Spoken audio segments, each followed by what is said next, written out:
vecinos, con barba azul de Itacaí. Cantaba triste por el camino, viejas melodías en guaraní, y con el embrujo de sus canciones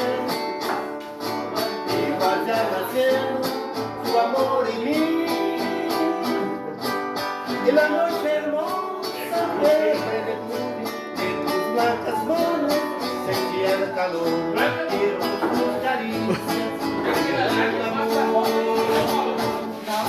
¿Dónde estás ahora, Puñacaí? Que tu suave canto no llega a mí.